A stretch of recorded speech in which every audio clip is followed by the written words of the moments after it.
Bismillahirrahmanirrahim. Assalamualaikum warahmatullahi wabarakatuh. Alhamdulillahilladzi bi ni'matihi tatimmus shalihat. Ashhadu an la ilaha illallah wahdahu la syarika lah. Wa ashhadu anna Muhammadan 'abduhu wa rasuluhu wa safiyyuhu wa khalil. Sallallahu alaihi wasallam wa ala alihi wa sahbihi wa man sara ala nahjihi ila yaumiddin, amma ba'd. Ma'asyiral muslimin yang dirahmati Allah Subhanahu wa taala, pada malam ke-24 ini alhamdulillah kita pada akhirnya dapat kembali bersua. Setelah beberapa kali kami minta untuk menjadi pengganti ya di tempat ini, namun karena kondisinya ya kurang memungkinkan pada hari-hari yang lalu sehingga selalu terulur. Dan pada akhirnya alhamdulillah pada malam ke-24 kita dapat bersua di penghujung bulan Ramadan.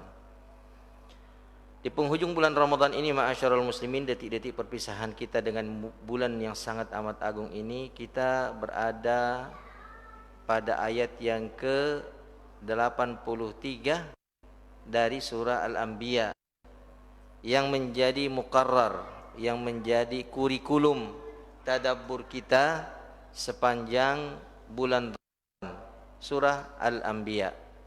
Ya, di malam 24 ini di Masjid Nur sampai pada ayat yang ke-83. Ya. Apa gerangan yang Allah Subhanahu wa taala informasikan kepada kita pada surah Al-Anbiya ayat 83, dan pelajaran-pelajaran apa yang bisa kita petik dan dapat menjadi tuntunan dalam kehidupan kita. Ternyata ma'asyiral muslimin, kalau kita baca ayat ini, informasi yang Allah kabarkan kepada kita adalah informasi yang sangat amat besar. Dan hikmah yang terkandung di dalamnya sangat amat banyak dan sangat kita butuhkan. Karena kadang seseorang mengalami hal yang mirip, tentu sama dengan peristiwa yang Allah Subhanahu wa taala kabarkan pada ini. Kita baca ayatnya bersama-sama. Ya. Antum bisa lihat ya, membaca dalam hati. Ya. Saya baca dengan bersuara. Sudah ketemu ayatnya? Ya. Allah Subhanahu wa taala berfirman, A'udzubillahi minasyaitonir rajim. Wa ayyub idz nada rabbahu anni massani ad-durru wa anta arhamur rahimin. Fajabna lahu wa kashafna ma bihi min durr wa atainahu ahlahu wa mithlahum ma'ahum rahmatan min indina wa dzikra lil 'abidin. Nah, supaya sempurna kisahnya ya, supaya sempurna alur ceritanya, tidak terpotong. Baik, ada yang bisa bacakan untuk kita terjemahannya? Ada? Dengan suara yang lantang dan keras.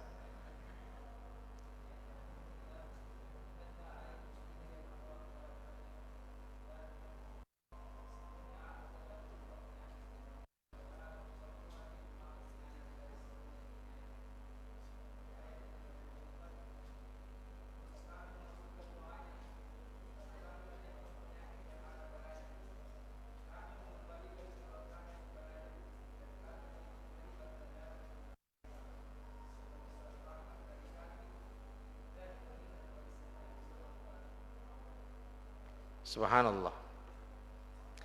Jadi muslimin, pada ayat ini Allah Subhanahu wa taala menginformasikan kepada kita tentang keadaan seorang nabinya yang bernama Ayyub alaihissalam. Ayyub alaihissalam, ma'asyiral muslimin, adalah salah satu di antara nabi-nabi Allah Subhanahu wa taala yang dikaruniakan kekayaan yang luar biasa banyak. Dia juga dikaruniakan oleh Allah Subhanahu wa taala selain kekayaan karyawan. Karena kalau kita buka tafsir Al-Imam Al-Baghawi rahimahullah, beliau menceritakan bahwasanya di Syam itu Ayyub alaihissalam memiliki tanah, sebidang tanah ya, untuk peternakan dan perkebunan itu sebanyak 500 faddanin. 500 faddan. Satu faddan itu luasnya 4.200 meter persegi. 4.200 meter persegi. Satu faddan 4.200, dan dia memiliki 500 faddan. Kalimi? Lalu kemudian Al-Imam mengatakan bahwasanya pada setiap satu faddan dia memiliki 500 karyawan. Kali 500 faddan. Bagaimana yang banyaknya itu? Dan semuanya berkeluarga.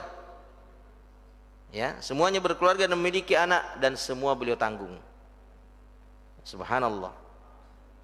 Betapa banyak harta kekayaan yang dimiliki oleh Ayyub alaihissalam. Dan dia memiliki peternakan yang demikian luas, gunung dan lembah penuh dengan ternak-ternak yang dimiliki oleh Ayyub. Tak seorang pun di masanya yang dapat menyaingi harta yang dimiliki oleh Nabi Ayyub alaihissalam. Selain itu dia memiliki sekian istri yang semuanya cantik-cantik, dan sekian anak yang semuanya patuh dan taat kepadanya. Iblis sama sekali kala itu tidak diizinkan untuk mengganggu apa yang dimiliki oleh Nabi Ayyub berupa karunia dari Allah Subhanahu wa taala untuknya. Tidak diizinkan. Berkali-kali iblis minta izin kepada Allah ya untuk mengganggunya. Nanti belakangan baru diizinkan. Ya.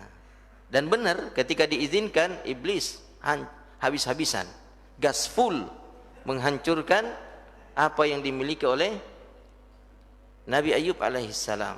Ya. Dikisahkan bahwasanya ketika iblis mendapatkan izin, ya, karena dia mengatakan di hadapan Allah Subhanahu wa taala, itu hambamu Ayyub bisa senantiasa bersyukur kepadamu, taat dan patuh kepada perintahmu. Itu karena dia memiliki kelapangan harta. Dia senang, dia bahagia dengan harta itu. Gampang. Kasih makan orang banyak gampang, ada uang. Ya. Seandainya engkau mengizinkan aku untuk menghancurkan apa yang dia miliki, maka engkau tidak akan mendapati dia bersyukur. Maka Allah izinkan. Allah tahu siapa Nabi Ayyub alaihissalam, hambanya. Silakan. Maka dia pun mengumpulkan bala tentaranya dari kalangan syaitan, iblis. Siapa yang bisa merusak dalam sekejap apa yang dimiliki Ayyub, hamba Allah yang saleh itu, maka salah satu syaitan mengatakan, aku bisa merubah diri menjadi angin yang bisa mendatangkan virus, penyakit.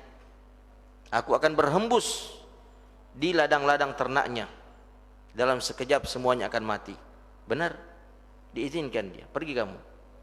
Maka dia berubah menjadi angin virus, ma'asyiral muslimin, yang bertiup di ladang ternak milik Nabi Ayyub. Dalam sekejap semuanya tergeletak mati, baik yang di lembah maupun yang di gunung. Pegawai-pegawainya datang melapor kepada Nabi Ayyub tentang kondisi ternak-ternak yang sudah bergelimpangan. Dan ketika dia hadir, dia hanya mengatakan, sudah lama Allah memberikan aku karunia dari ternak-ternak ini. dan sudah saatnya hari ini diambil oleh Allah, maka dia kembali ke rumahnya dan menambah kesyukurannya kepada Allah telah diberikan sekian lama kenikmatan dari ternak-ternak itu, dan kini Allah ingin mengambilnya, dan bertambah ibadahnya kepada Allah lebih baik daripada sebelumnya. Subhanallah. Ya kalau bahasa kita ya, iblis tepuk jidat. Aduh, gagal ini kalau begini. Kemudian dia mengadu, dia melapor, itu karena dia masih punya ladang perkebunan. Izinkan aku untuk merusak ladang perkebunannya. 500 faddan. Yang satu faddan berapa tadi? 4.200 meter persegi. Maka iblis mengumumkan kepada bala tentaranya syaitan, siapa yang bisa merusak? Lalu dia mengatakan, syaitan, salah satu syaitan mengatakan, aku bisa menjadi angin panas, angin api, yang ketika berhembus maka aku akan menghanguskan semuanya. Maka dia diizinkan, pergi dia dan berhembus seperti angin yang panas, membakar semua ladang-ladang pertanian yang dimiliki oleh Nabi Ayub alaihissalam. Dalam sekejap semuanya menjadi hangus. Pegawai-pegawainya datang melapor tentang kondisi ladang yang sudah hangus semuanya, gagal panen dalam sehari. Maka Nabi Ayub ketika datang dan menyaksikan, dia hanya mengatakan seperti apa yang dia katakan ketika melihat ternak-ternaknya mati dalam seketika. Sudah sekian lama Allah memberikan aku nikmat dari ladang ini, dan hari ini sudah punya Allah mengambil. Maka dia pulang ya ke tempatnya, menambah rasa syukurnya kepada Allah, menambah ketaatannya dan ibadahnya kepada Allah Subhanahu wa taala. Tepuk jidat untuk yang kedua kalinya. Lalu iblis mengatakan, oh itu karena dia masih punya anak-anak yang taat, masih punya istri. Maka minta izin iblis untuk mengganggu seluruh anak-anaknya. Diizinkan. Maka dia umumkan kepada syaitan, siapa yang bisa menghabisi mereka semuanya dalam seketika? Maka salah satu syaitan mengatakan, saya bisa. Saya akan berubah menjadi angin yang mendatangkan penyakit, berhembus pada semua anak-anak. Dalam sekejap, ma'asyarul muslim, semua keturunan Nabi Ayub, anak-anaknya mati dalam seketika. Ketika dilaporkan tentang keadaan putra-putrinya yang mati dalam seketika, dia hanya mengatakan seperti apa yang dia katakan ketika menyaksikan ladangnya dan ternaknya, dan menambah kesyukurannya dan ketaatannya kepada Allah setelah itu. Tepuk jidat ketika kalinya. Itu karena dia masih punya badan yang sehat. Badan yang sehat. Iblis minta izin ganggu badannya Nabi Ayub, diizinkan oleh Allah. Maka semenjak itu ma'asyarul muslimin, seiring dengan pergantian hari, badan Nabi Ayub semakin ringkih, badan Nabi Ayub semakin lemah, sekujur tubuhnya sudah penuh dengan penyakit, bahkan hingga mengeluarkan aroma yang tidak baik. Subhanallah. Di puncak penderitaan ujian itu ma'asyarul muslimin, setelah hartanya habis semuanya, setelah karyawannya habis semuanya, keluarganya pula istri-istrinya lari semuanya, tidak tahan dengan Nabi Ayub alaihissalam, ia pun dibuang dari kampungnya. Di puncak penderitaan itu dia pun berdoa kepada Allah. Hebat doanya ma'asyiral muslimin, hebat. Wa ayyuba idznada rabbuhu, dan inilah ketika Nabi Ayub nada, dia menyeru dalam doanya. Siapa yang dia seru? Tuhannya, Allah Subhanahu wa taala. Bentuk seruannya, anni massani ad-dur, bahwa aku ini massa yang musuh dalam bahasa Arab, disentuh, dicolek. Apa Nabi Ayub colek atau di blender? Atau digilas? Kalau bahasanya cocoknya apa nih? Disentuh atau digilas? Oleh masalah. Cocoknya apa kira-kira? Gilas dia ini. Seketika anak-anak yang demikian banyak, putra-putri yang demikian saleh, baik, dalam seketika. Subhanallah. Itu cocoknya pakai bahasa jelas ya. Tapi lihat kepada Allah, massaniya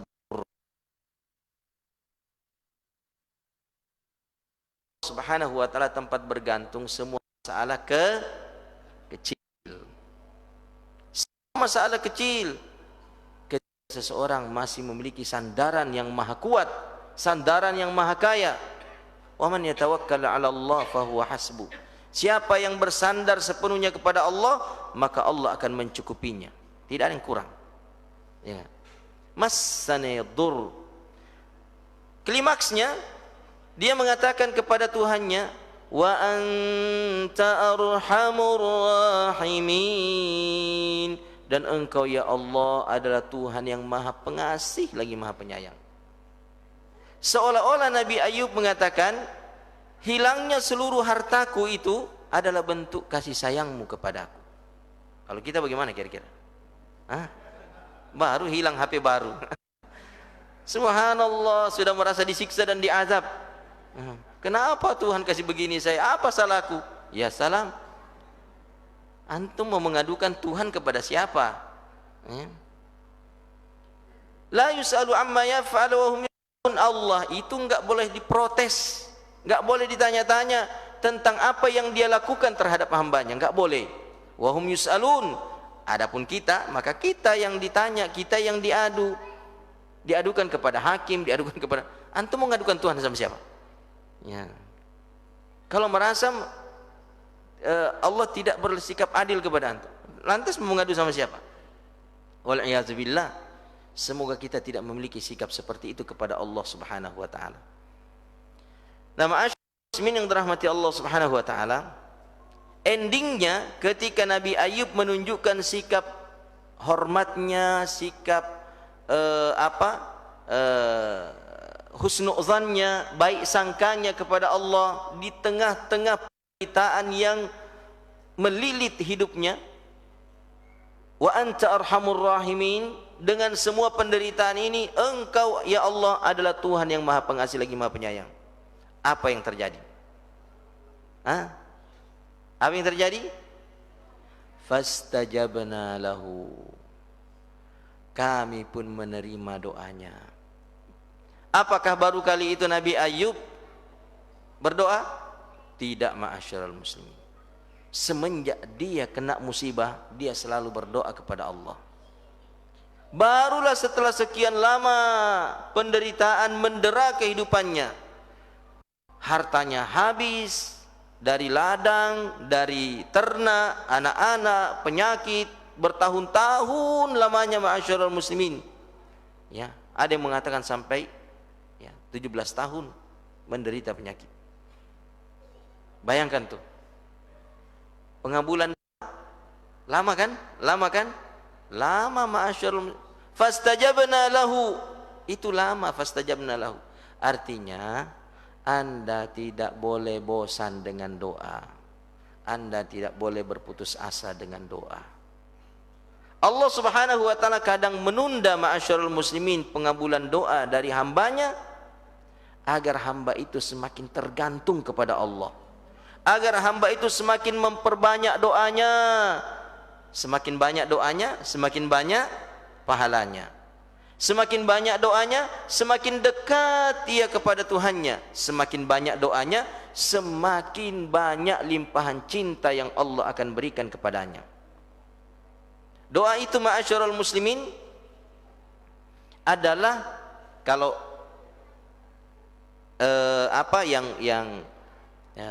yang sunnah, ya. Kalau yang wajib kan dalam salat.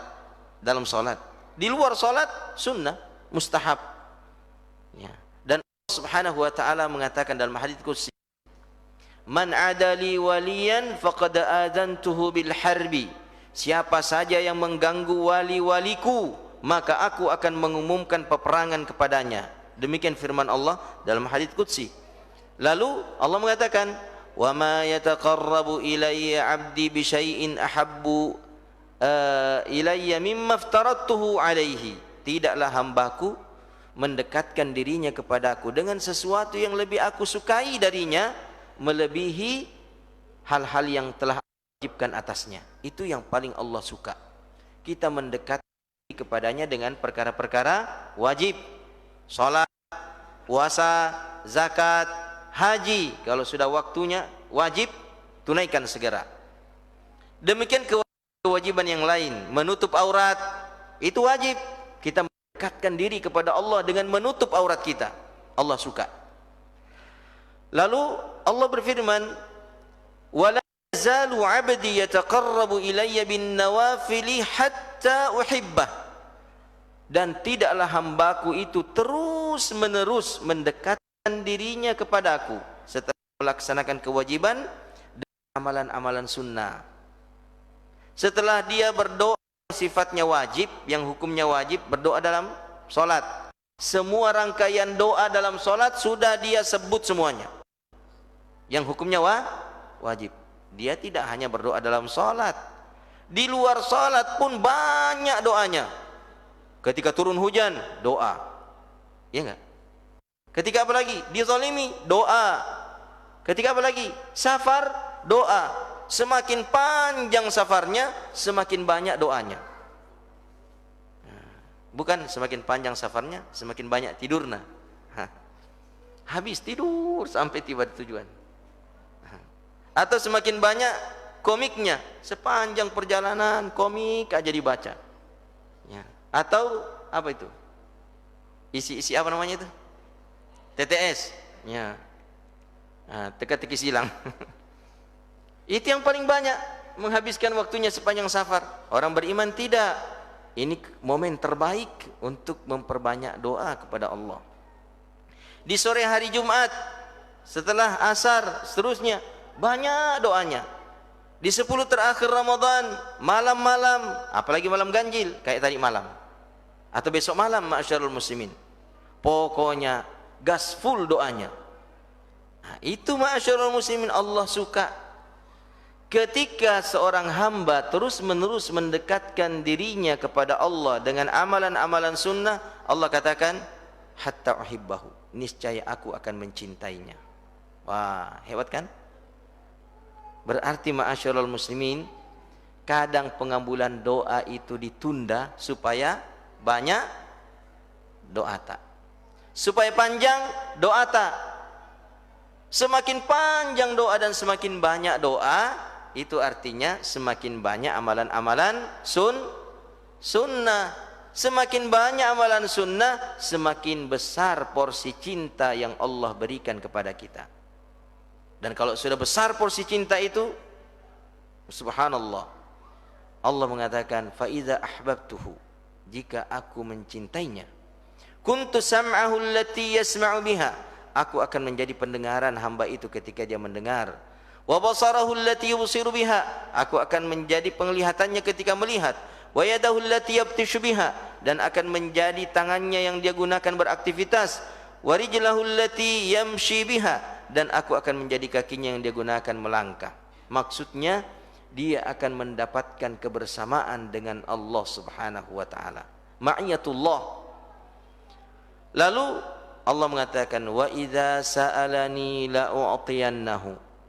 Kalau sudah begitu kondisi hambaku, banyak amalan sunnahnya, maka doa orang itu, doa hamba itu sangat mustajab, sangat bertuah.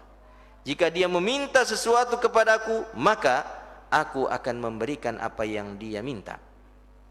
Wa idza sta'adzani la'uidzannahu, jika dia minta perlindungan, maka aku akan lindungi dia. Syaratnya apa, ma'asyarul muslimin? Syaratnya apa? Banyak berdoa, banyak melakukan amalan-amalan sunnah, termasuk doa. Doa dalam salat wajib, di luar salat sunnah. Antum keluar rumah berdoa, sepanjang perjalanan berdoa, seterusnya berdoa. Jangan putus dari berdoa kepada Allah Subhanahu wa taala. Adapun orang-orang yang melupakan doa atau meremehkan doa, enggan berdoa, maka dia akan mendapatkan ancaman yang sangat amat keras. Allah Subhanahu wa taala sebutkan ancaman tersebut dalam surah Ghafir. Allah berfirman, Wa qala rabbukum ud'uni astajib lakum innal ladzina yastakbiruna an ibadati sayadkhuluna jahannama dakhirin. Dan katalah Tuhan kalian kepada kalian, ud'uni, berdoalah kalian kepadaku. Itu perintah Allah. Ud'uni, berdoalah kalian kepadaku. Innalladzina yastakbiruna an ibadati, sesungguhnya orang-orang yang sombong, bersikap angkuh dari beribadah kepadaku, sayadkhuluna jahannama dakhirin, maka dia akan masuk ke dalam neraka jahanam dalam keadaan hina. Wal'iyazubillah. Ini menandakan bahwa orang yang tidak mau berdoa itu artinya dia tidak mau beribadah. Dan orang yang tidak mau beribadah itu artinya dia merasa tak butuh kepada Allah. Orang yang merasa tak butuh kepada Allah itu adalah orang yang angkuh dan sombong kepada Allah Subhanahu wa taala. Maka pantas dan layak bagi orang-orang yang malas beribadah, menganggap remeh ibadah dan tidak mau berdoa memohon kepada Allah, baik di dalam ibadahnya maupun di luar ibadahnya, layak dan pantas bagi dia untuk dibenamkan di dalam neraka jahanam dalam keadaan hina. Wal a'yazubillah. Jadi ma'asyiral muslimin yang dirahmati Allah Subhanahu wa taala, pada ayat ini terdapat pelajaran dan hikmah yang sangat amat besar untuk kita semuanya, bahwa teruslah berdoa kepada Allah Subhanahu wa taala. Jangan pernah berputus asa dari rahmat Allah meskipun kita belum menemukan apa yang kita minta dalam doa kita. Nah, ma'asyiral muslimin rahmati Allah Subhanahu wa taala, kita baca apa yang dituliskan di kitab ini dari Umar Al-Muqbil hafizahullah taala. Beliau mengatakan, ala maqamatil bathi wasyakwa, al-bath wasyakwa liman yaghith al-lahafat wa yufarrijul kurubat. Beliau mengatakan untuk mengadu, ya, dan melaporkan semua masalah dan kegundahan, ya, itu kepada yang bisa memberikan pertolongan dengan segera, dengan cepat. Kalau mau mengadu, kalau mau berkeluh kesah, ya, maka mengadu dan berkeluh kesahlah kepada siapa yang dapat memberikan pertolongan dengan cepat. Dan tentunya yang bisa memberikan pertolongan dengan cepat adalah Allah Subhanahu wa taala. Maka ada masalah, segera mengadu kepada Allah, segera mengeluh kepada Allah Subhanahu wa taala. Fajama Ayyub baina ad-du'a'i bil hal wat tadarru' bi illahi wa Ayub alaihissalam dalam kisah ini memadukan antara doa bilhal, doa, segera berdoa kepada Allah. Begitu dapat masalah, langsung segera melaporkan dan mengadu, meminta solusi kepada Allah. Kalau kita pusing, sakit gigi, tiba-tiba nyeri gigi, nyut-nyut, ingat apa dan sebut siapa. Ingat apa dan sebut siapa atau sebut apa. Yang pertama kali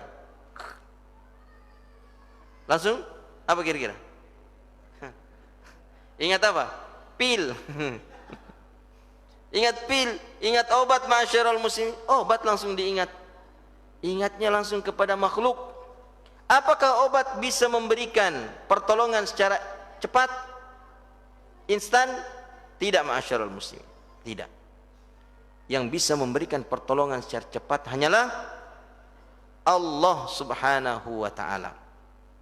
Allah Subhanahu wa taala.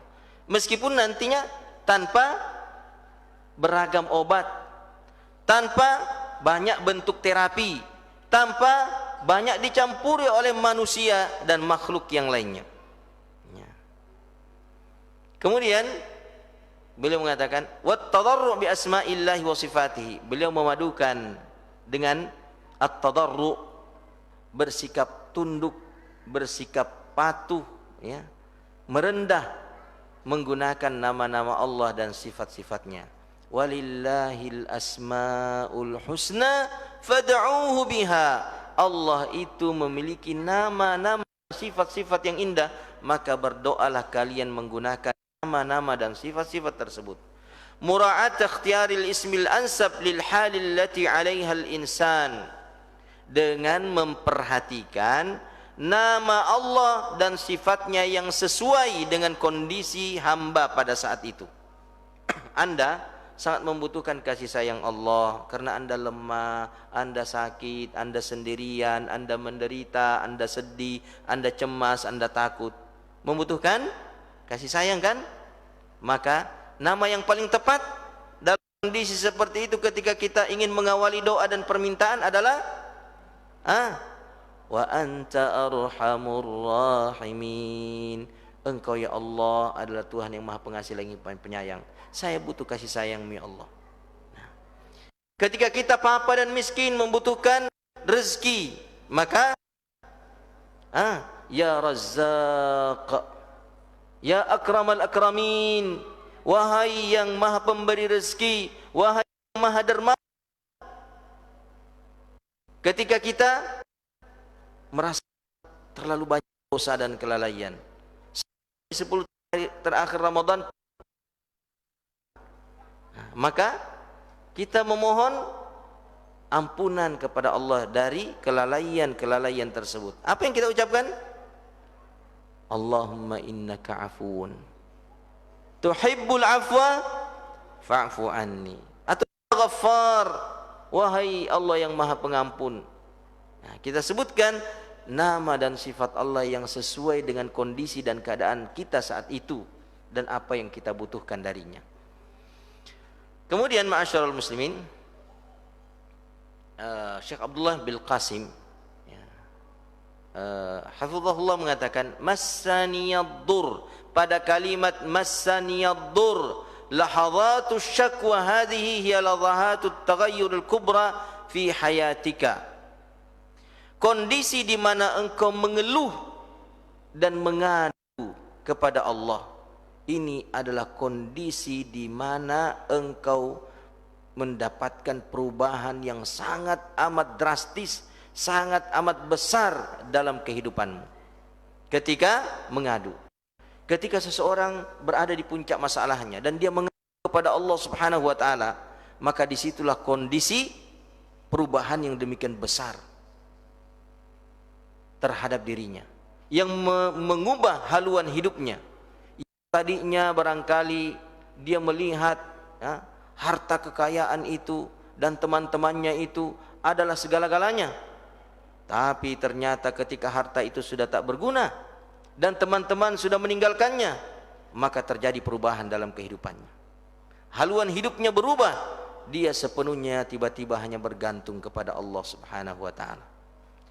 Bahkan orang-orang kafir dalam kondisi-kondisi darurat, yang tadinya benar-benar hanya bergantung kepada hartanya atau kepada jaringannya, begitu kena masalah terjadi perubahan, dia hanya bergantung kepada Allah.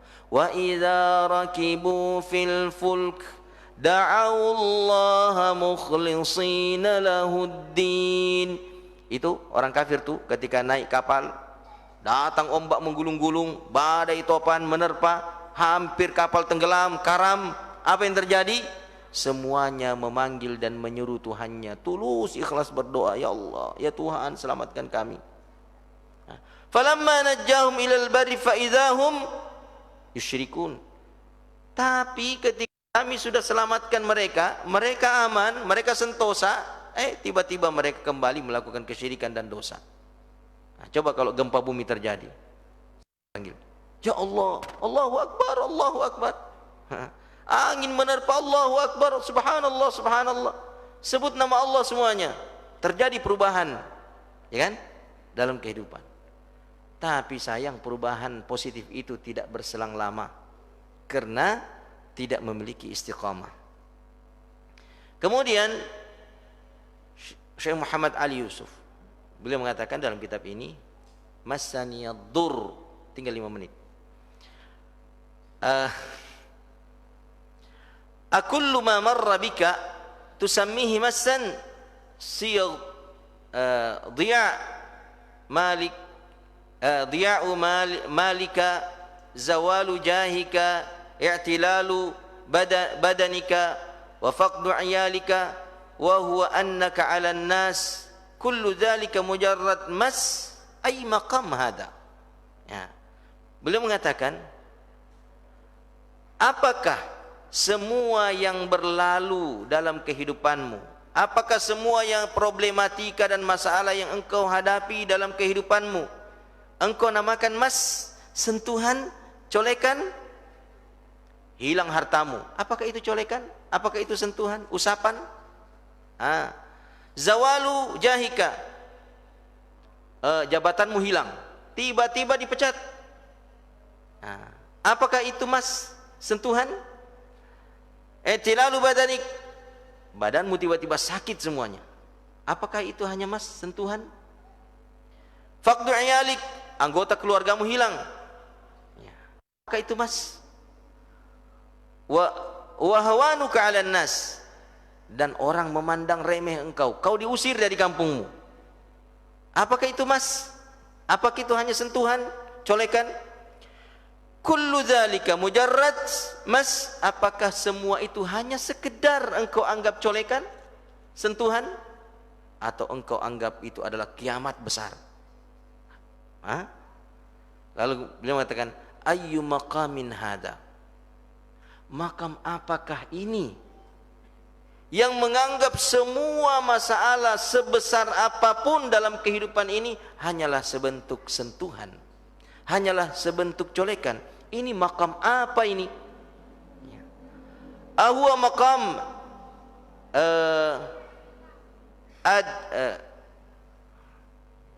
addabani rabbi am huwa jamilus sabri am la'allahu basyasatur ridha? Apakah ini makamnya orang yang mengatakan addabani rabbi, Allah ingin mentakdib, memberikan pelajaran kepadaku.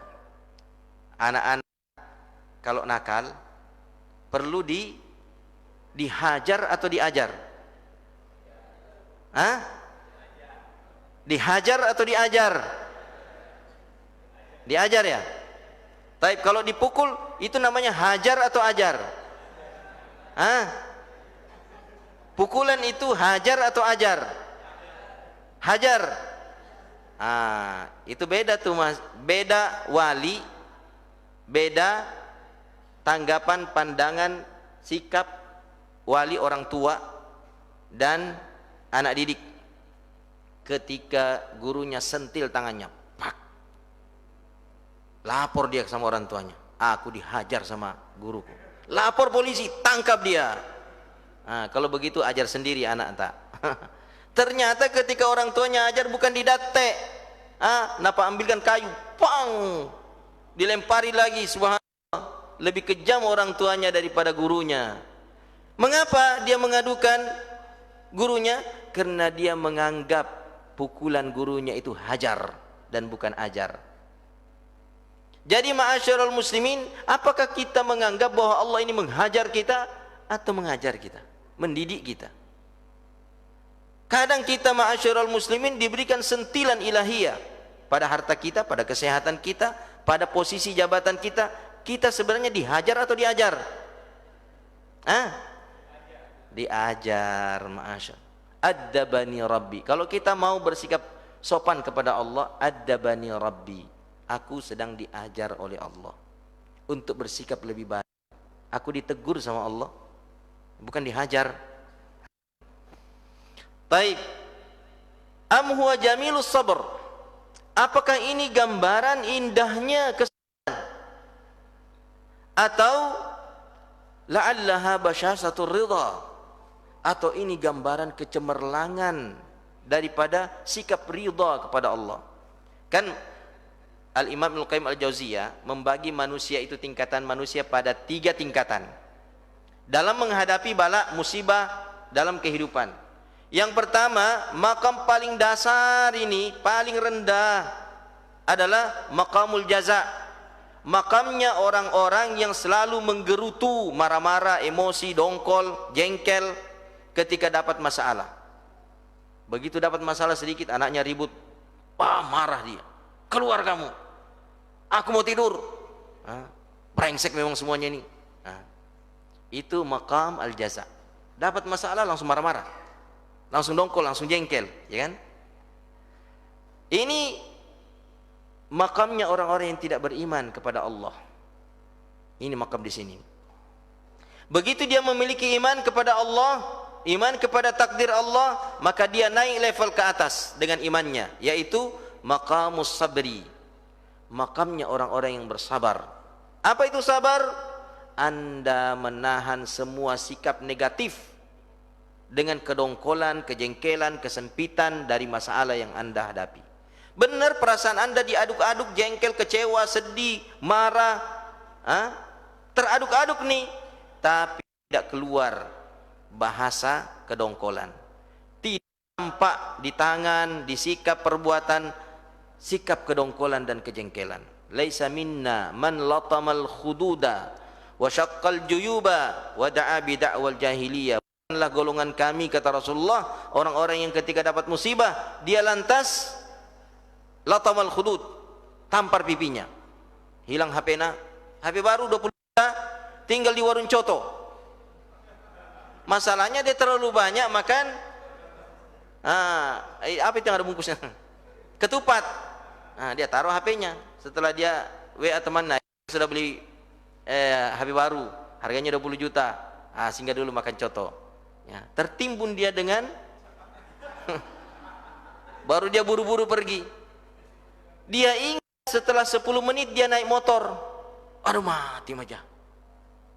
HP 20 juta tinggal di warung coto. Baru pas lagi rame-ramenya lagi. Apa yang terjadi? Kita bukan tepuk pipi kan? Yang kita tepuk apa? Jidat.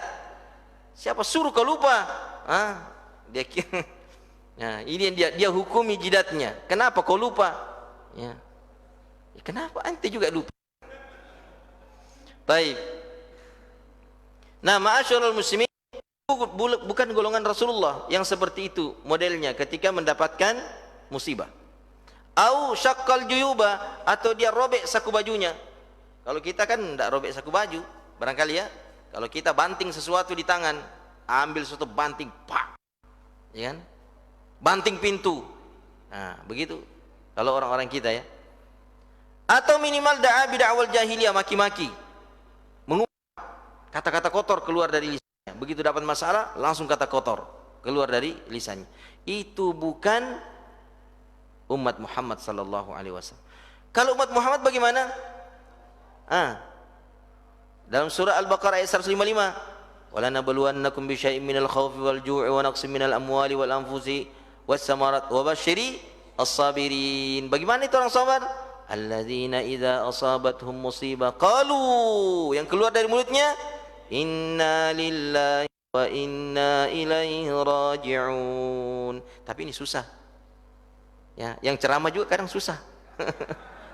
Lebih mengangkat supaya Allah memberikan pertolongan kepada kita. Begitu hilang sesuatu, inna lillahi wa inna ilaihi raji'un. Ya. Belajar kita ma'asyiral muslimin. Ya, kemarin ya. Ini pengalaman pribadi nih. Ya, kan sering makan sudah ini toh. Diuji ini subhanallah. Kan HP sudah rusak, amburadul HP-nya. Ya, enggak bisa sudah diperbaiki. Nomor kontak ini tadi ini nelpon ini. Sebenarnya ternyata ada jadwal di Tidung. Saya bilang innalillahi wa inna ilaihi raji'un. Saya diarahkan ke sini. Ternyata ada di sana. Karena informasi yang di sana itu ada di HP yang sudah amburadul itu, rusak tuh. Ini HP baru ini. Ini pengumuman. HP baru. Tapi subhanallah, indah datangnya HP ini, indah luar biasa. Mudah-mudahan beliau lihat ini tuh. Jadi saya sudah menabung uang untuk membeli HP. Ini kayaknya sudah harus diganti ini tuh. Subhanallah, Saya lipat-lipat itu uang 1.800.000 mungkin. Ditabung-tabung, masuk di kantong, dilipat-lipat. Nah, karena kesibukan dan seterusnya saya sudah lupa itu. Nah, itu dicuci. Nggak ada itu celana tuh. Mana innalillah. 3 hari. 3 hari tidak. Subhanallah. Cari sana, cari sini, semuanya mencari di rumah, dibongkar semuanya. Tidak ada. Berusaha tahan. Innalillahi wa inna ilaihi raji'un. Kan sudah kita ceramain toh. Innalillahi wa inna raji'un. Tapi masalahnya di sini dipikir terus. Innalillah, kembali lagi innalillahi wa inna ilaihi raji'un. 3 hari. Ternyata ada di dalam mesin cuci, ma'asyiral muslimin. Kan dicarinya di lemari, di mana-mana. Ternyata di dalam mesin cuci. Ya, setelah 3 hari dibongkar, oh ada dia di situ. Alhamdulillah. Ditaruh bebek dalam lemari. Bawa ke tempat serpisan. Ternyata itu jamaah pengajian. Baik, hancur sekali mini HP, tidak ada. Dia tawari untuk beli HP. Silahkan. Oke. Setelah datang HP ini, malam 23 kemarin, yang bertepatan dengan malam ganjil, malam Jumat ya. Ahra an yakuna lailatul qadar. Paling kata para ulama, paling dimungkinkan ketika bertepatan malam ganjil dengan malam Jumat, paling dimungkinkan dia adalah malam Lailatul Qadar. Malam Lailatul Qadar. Dapat malam Lailatul Qadar. Tiba-tiba di SMS. Itu HP yang kita beli hadiah dari saya. 6 juta harganya nih. Subhanallah. Endingnya bagus, ma'asyiral muslimin. Dapat malam Lailatul Qadar, HP.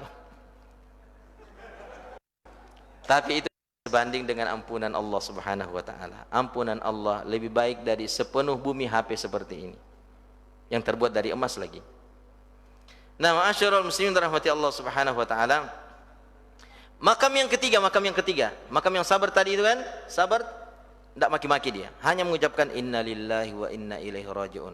Makam yang paling klimaks ini adalah makamur ridha. Basyasatu ridha disebutkan di sini. Yaitu mereka-mereka yang ketika ditimpa musibah, mereka sudah bergembira dan ada menghadapi musibah tersebut. Nah, ini kata beliau, ini orang yang mengatakan masaniyadur dalam setiap masalahnya, apakah dia berada pada level makamur ridha? Sudah bergembira dengan semua masalah yang dia hadapi seberat dan sesulit apapun. Au huwa syuhudul qalbi li an'amir rabb, atau ini apakah merupakan kondisi jiwa yang sudah bisa melihat semua nikmat Allah yang banyak. Wa in ta'uddu ni'matallahi la tuhsuha. Kalau kita lebih banyak melihat nikmat Allah, maka musibah itu menjadi kecil. Makanya ada pelatihan gelas kosong dan gelas berisi. Kosong berisi. Ada pelatihannya kan? Misalnya ini tidak bisa dicoba nih. Banyak. Setengah air, setengah kosong. Ini gelas, kalau ini gelas airnya sampai setengah ini ya. Ini menurut Anda ini setengah air atau setengah kosong? Pemainnya tahu? Kalau oke lah. Sini tabik itu yang setengah itu, setengah. Yang itu sana itu. Tabik sini. Ya. Ini setengah air atau setengah kosong? Setengah air atau setengah kosong? Dua-duanya. Setengah air atau setengah kosong? Setengah air ya? Setengah kosong ya? Nah, dua-duanya. Ya, kalau dia mengatakan setengah air atau setengah isi, maka dia orang yang selalu melihat hal yang positif, isinya yang dia lihat. Tapi kalau ada yang mengatakan itu setengah kosong, maka dia itu pandangannya selalu negatif, selalu kosong. Ya. Orang yang seperti ini perlu dididik. Nah, yang seperti ini akan marah-marah, mengeluh kalau dapat masalah, cepat mengeluh, cepat marah-marah, cepat. Ya. Tapi kalau yang selalu lihat hal yang positif, dia selalu melihat nikmat Allah, sehingga yang kosong dia tidak lihat. Ya. Nah, ma'asyiral muslimin rahmati Allah Subhanahu wa taala, Demikianlah kita di dalam menghadapi masalah, selalu mengingat nikmat Allah Subhanahu wa taala yang banyak sehingga setiap ujian-ujian yang kita hadapi menjadi ringan. Demikian ma'asyiral muslimin rahmati Allah Subhanahu wa taala, ternyata lewat 10 menit. Ya, saya mohon maaf ya. Kita tidak sempurnakan semua membaca, ini banyak sekali. Ya, kita cukupkan sampai di sini. Semoga kita bisa memetik hikmah dan pelajaran yang kita bisa jadikan tuntunan dalam kehidupan kita. Subhanakallahumma wa bihamdika asyhadu an la ilaha illa anta astaghfiruka wa atubu ilaik. Wassalamualaikum warahmatullahi wabarakatuh. Allahul musta'an.